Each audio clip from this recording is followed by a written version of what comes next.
Welcome to खोलो किताब। आज हम क्लास 6th, 7th और 8th की एक्टिविटी शीट नंबर 64 सॉल्व करेंगे जो 6 अप्रैल को आपको दी गई है।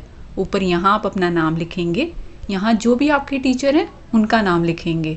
अगर आप चैनल पर नए हैं तो पहले चैनल को ज़रूर सब्सक्राइब कर दें और वीडियो पसंद आए तो लाइक एंड कमेंट करना ना भूलें। ये आपकी इंग्लिश की एक्टिविटी शीट है जिसमें एक पोएम दी गई है, the tree.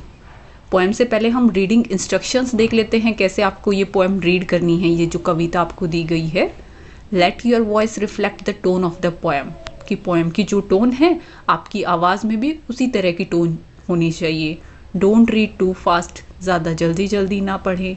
Very your pace so you can pause for emphasis, जहाँ जोर दे के कोई बात कहनी है तो वहाँ थोड़ा पोज लें, 1 सेकेंड के लिए रुकें, अपनी स्पीड को चेंज करें।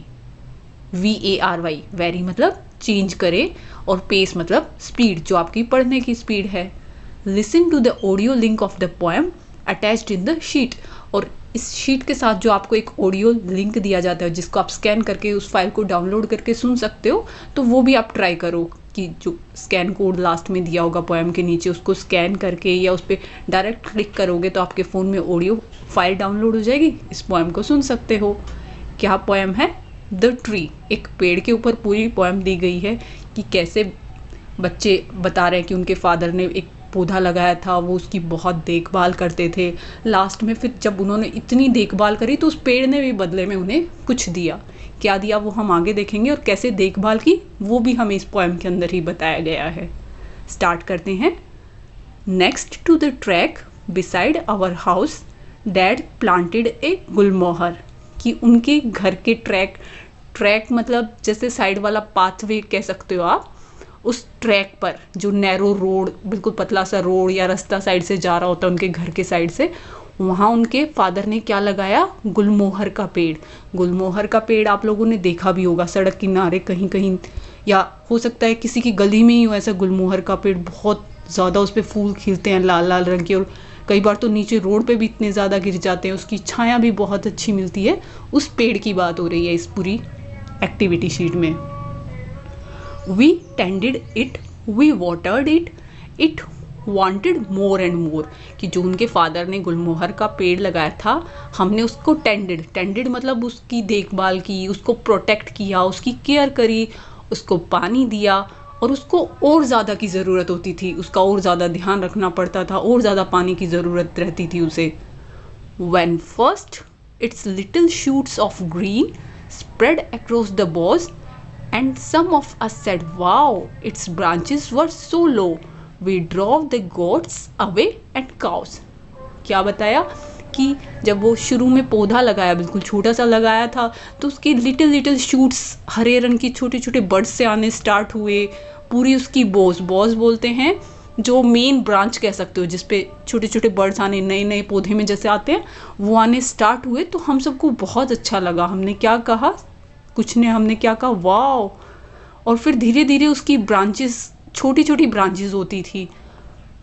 जब छोटा पौधा होता है आपने देखा होगा, बहुत छोटी छोटी टहनियाँ और बिल्कुल नाजुक सा होता है, तो उसको बचाने के लिए ये बच्चे किससे केयर करते थे?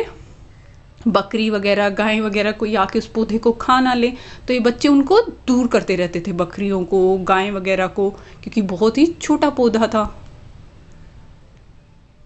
It really kept us on our toes. A baby tree needs care. Next year the green was changed to leaf. It turned into a red-roofed tree, a thing of beauty rare. कि it really kept us on our toes, कि इस बात का क्या मतलब हुआ? kept on our toes का मतलब ये होता है कि वो हमेशा, उसकी वजह से हमें अलर्ट रहना पड़ता था, तैयार रहना पड़ता था प्रॉब्लम से डील करने के लिए। जैसे एक बच्चा होता है, हर वक्त आपको थोड़ा चौकन्ना होकर रहना पड़ता है, ऐसे ही जब बेबी ट्री होता है उसकी ज़्यादा केयर करनी पड़ती है छोटे पौधे की, जैसे बेबी की करते हैं। पूरा टाइम तैयार रहना पड़ता है प्रॉब्लम को फेस करने के लिए। Next year the green fuzz changed to leaf, और जो छोटी छोटी उस पर ग्रीन फज आ रखी थी हल्की हल्की, वो फिर अगले साल किस में बदल गई? पूरे बड़े बड़े पत्ते हो गए वहाँ, और पूरा एक रेड रूफ्ड ट्री बन गया, पूरी छत टाइप, एक लाल तरीके की छत। क्यों कहा? क्योंकि बहुत घना हो जाता है जो अभी पीछे आपको पिक्चर में दिखाया था कितनी ज़्यादा शेड हो जाती है उसकी, इसलिए उसको बोला रेड रूफ्ड ट्री बन गया था, जो बहुत सुंदर भी लगता है। It never spoke to us of course, it just spoke to the winds and now and then waved to the, but it gave us everything.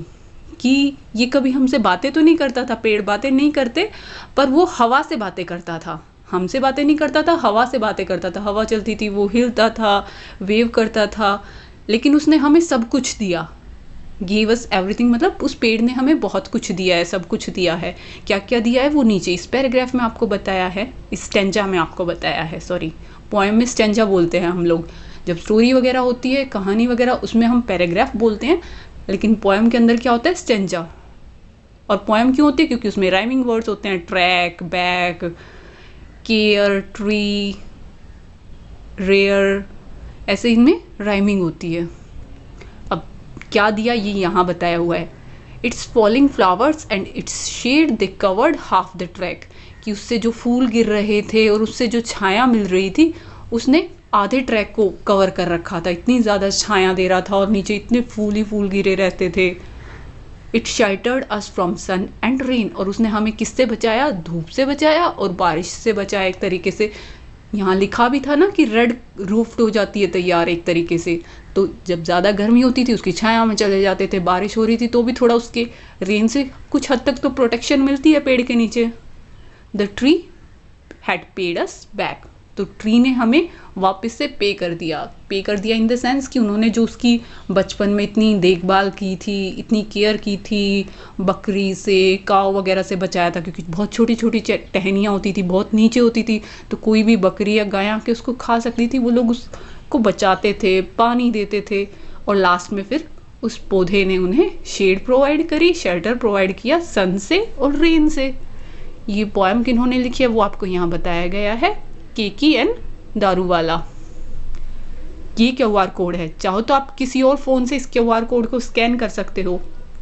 अगर किसी और फ़ोन से आपको ये स्कैन नहीं करना तो आप क्या कर सकते हो, जो आपको स्कूल से PDF मिली है उस वाली PDF में इस पॉइंट पर जब क्लिक करोगे तो आपके फ़ोन में एक ऑडियो फाइल डाउनलोड होगी। मेल पूछेगा पहले तो कौन सी मेल, अगर आपके फ़ोन में एक दो मेल ओपन होंगी तो कोई भी सिलेक्ट करोगे, ऑडियो फाइल डाउनलोड हो जाएगी जिसमें ये पोएम आपको पढ़ के सुनाई गई होगी।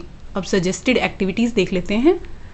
फर्स्ट क्वेश्चन है, what do you think will happen if we do not respect nature and all that it gives us, कि आपको क्या लगता है क्या होगा अगर हम प्रकृति की रिस्पेक्ट ना करें, नेचर की रिस्पेक्ट ना करें, और जो नेचर हमें प्रोवाइड कर रहा है उसकी रिस्पेक्ट ना करें, तो क्या होगा अगर हम पौधे वगैरह नहीं लगाएंगे और उनको अच्छी से उनकी केयर नहीं करेंगे, ना पानी देंगे, ना उनको प्रोटेक्ट करके रखेंगे, तो क्या होगा, एक टाइम पे पौधे ही नहीं होंगे। ऐसे ही नेचर जो भी चीज़ें हमें प्रोवाइड कर रहा है, अगर हम उनकी केयर नहीं करेंगे तो एक टाइम बाद वो ख़त्म हो जाएंगी, या जो हमें उनसे बेनिफिट्स मिल रहे हैं वो हमें मिलने बंद हो जाएंगे। तो आप इसके आंसर में ये लिख सकते हो, it is a give and take type relationship between nature and अस।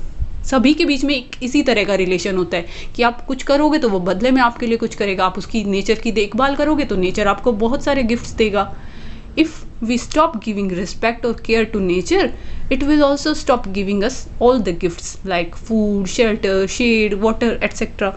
कि अगर हम नेचर की केयर नहीं करेंगे, नहीं देखभाल करेंगे, जो नेचर से हमें मिल रहा है उसको अच्छे से यूज़ नहीं करेंगे, उसका गलत इस्तेमाल करेंगे, तो एक टाइम ऐसा आएगा वो हमें वो चीज़ें देना ही बंद कर देगा।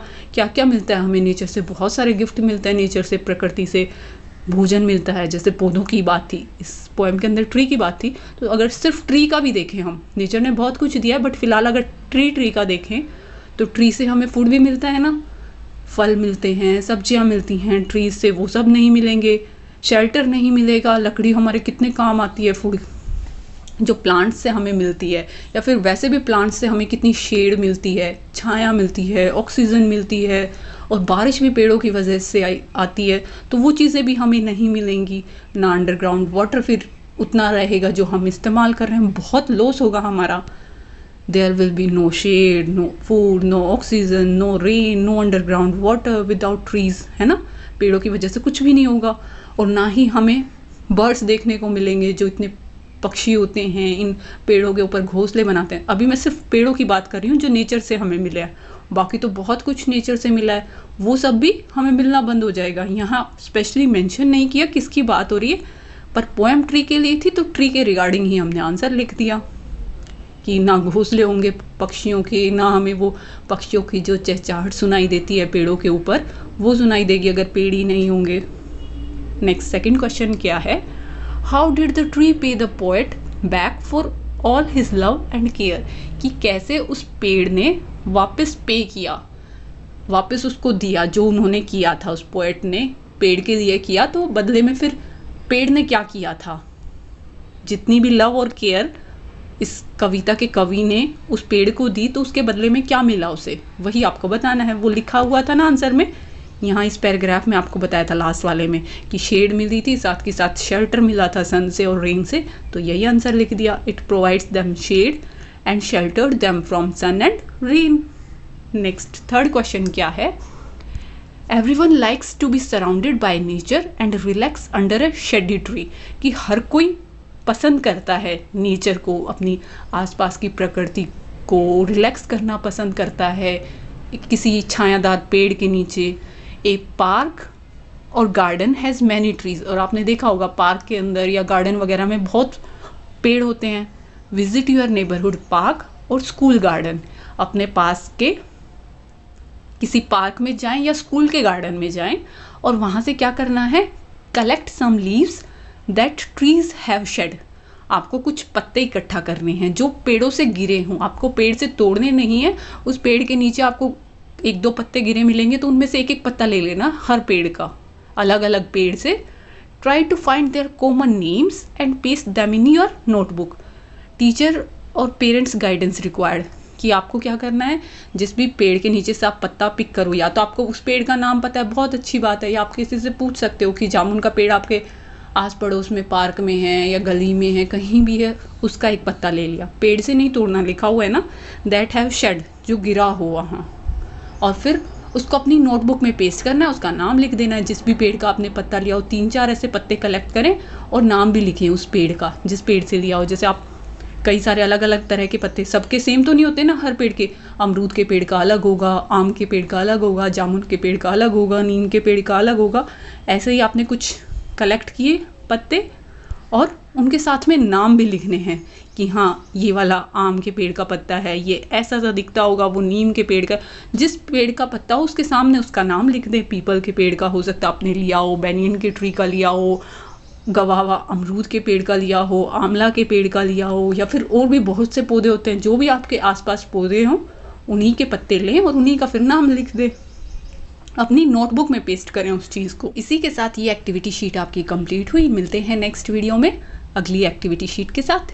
Don't forget to like, comment, share and subscribe the channel. Thank you.